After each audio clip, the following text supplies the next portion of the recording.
ये कुछ महत्वपूर्ण प्रश्न जो 2020 में आने की संभावना है। तो हम बात करेंगे नवीनतम परीक्षा पैटर्न पर आधारित कुछ प्रश्न जो झारखंड बोर्ड में आने की संभावना है। तो वीडियो शुरू करने से पहले हम आपको बता दें कि आप अगर इस चैनल पर नए हैं तो आप इस चैनल को सब्सक्राइब करें और अपने दोस्तों के साथ शेयर करें और बेल आइकन ज़रूर दबाएं।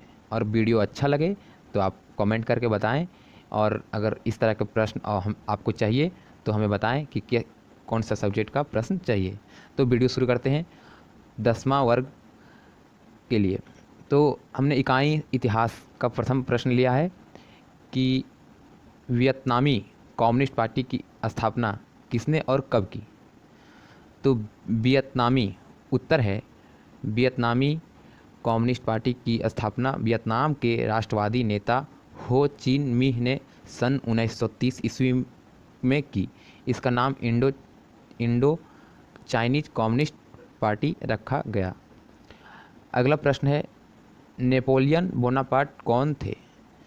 तो नेपोलियन बोनापार्ट फ्रांस का एक महान सेनानायक थे जिसके नेतृत्व में फ्रांस ने अनेक विजय प्राप्त की। बाद में उन्हें फ्रांस का पहला सम्राट घोषित किया गया। उसके द्वारा उत्तरवादी शासक के लिए बनाई गई आचार संहिता भी प्रसिद्ध है। अगला प्रश्न है इटली की एकीकरण का संक्षिप्त टिप्पणी लिखें। बहुत इंपॉर्टेंट क्वेश्चन है दोस्तों। यह अगर आप इसे याद कर लेते हैं और समझ लेते हैं तो 95% यह क्वेश्चन पूछी जाती है। अगर आप याद कर लेते हैं तो आप कुछ इसके बारे में समझ जाएंगे और कुछ इसके रिलेटेड क्वेश्चन भी आते हैं तो आप इससे समझ जाएंगे। तो प्रश्न है इटली की एकीकरण की प्रक्रिया का संक्षिप्त वर्णन कीजिए। तो उत्तर है इटली अनेक वंशानुगत राज्यों तथा बहुराष्ट्रीय हैबसबर्ग साम्राज्य में बिखरा हुआ तथा युद्ध के जरिए इतालवी राज्यों को तोड़ने की जिम्मेदारी संडिया पोडमोंट के शासक विक्टर इमैनुअल द्वितीय पर थी। तो प्रथम परिचय हुआ। दूसरा परिचय मंत्री प्रमुख काउर ने इटली को प्रदेशों को एकत्रित करने का वाले आंदोलन का नेतृत्व किया। काउर ने फ्रांस में संडिया पीडामोंट की एक चतुर कूटनीति संधि की। फ्रांस की मदद से वह सन 1859 ईस्वी में ऑस्ट्रियाई बलों को हरा पाने में कामयाब हुए। अगला पॉइंट है जोसेफ गैरिबॉल्डी ने नेतृत्व में भारी संख्या में सशस्त्र स्वयंसेवकों ने इस युद्ध में हिस्सा लिया।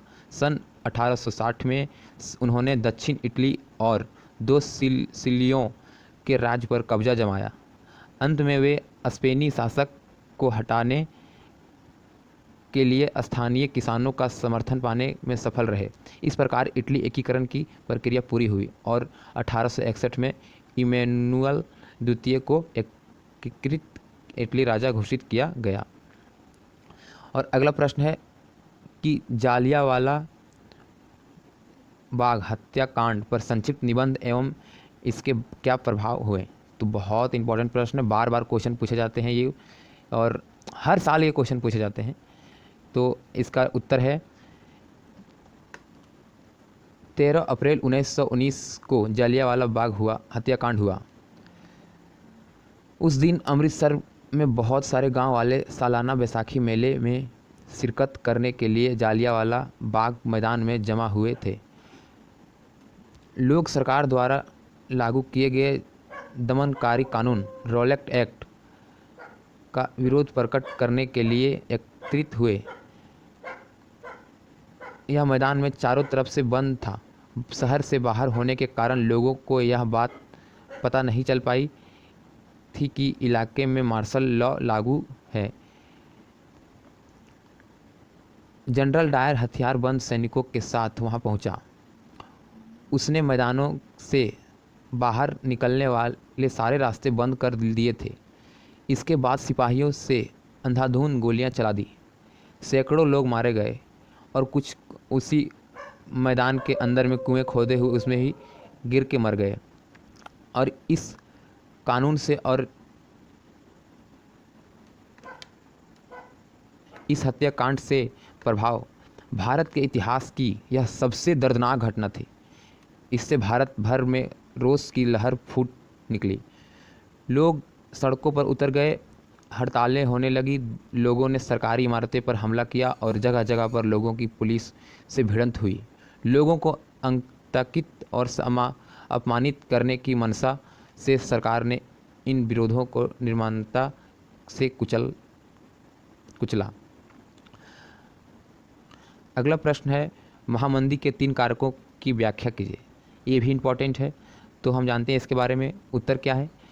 उत्तर, महामंदी की शुरुआत 1929 ईस्वी में हुई और यह संकट 30 के दशक के मध्य तक बना रहा। यह 2 महायुद्धों के बीच का समय था। प्रथम महायुद्ध के पश्चात अमेरिका अंतर्राष्ट्रीय कर्जदाता के रूप में उभरा।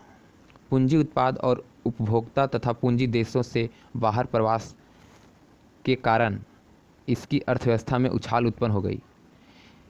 जैसे ही उछाल हुआ, कृषि उत्पन्न का दम नीचे आ गया। किसान भारी घाटे के कर्ज में डूब गए। संयुक्त राष्ट्र अमेरिका की पूरी बैंकिंग व्यवस्था धराशायी हो गई। अंतर्राष्ट्रीय व्यवस्था जो बड़े पैमाने पर यूएस निवेश के हट जाने से महा फैल गई। अगला प्रश्न है कि खिलाफत आंदोलन पर संक्षिप्त टिप्पणी लिखें। ये भी बहुत इंपॉर्टेंट प्रश्न है दोस्तों, इसको आप याद कर लें। तो इसका उत्तर जानेंगे। प्रथम विश्व युद्ध के ओटोमन तुर्की को भारी पराजय का मुंह देखना पड़ा। अंग्रेजों ने घोषणा की, मुस्लिम जगत के आध्यात्मिक नेता खलीफा का पद समाप्त कर दिया जाएगा। दुनिया भर के मुसलमानों ने इसका तीव्र और तेजी विरोध किया। भारत में खिलाफा को बनाए रखने के लिए अली बंधुओं ने खिलाफत समिति का गठन किया। 19 अक्टूबर 1919 ईस्वी को खलीफा पद की समाप्ति के लिए खिलाफत आंदोलन का शुरुआत हुआ। गांधी जी ने हिंदू मुस्लिम के एक मंच पर लाने का अवसर समझा तथा 1920 ईस्वी में कांग्रेस के कोलकाता अधिवेशन में खिलाफत आंदोलन में सहयोग करने की घोषणा की। तो ये इम्पोर्टेंट क्वेश्चन थे जो हमने आपको बताया। तो अगर आपको यह वीडियो अच्छा लगा तो आप लाइक, कमेंट, शेयर और हमें बताएं कि आपको किस तरह के प्रश्न ज़्यादा ज़रूरी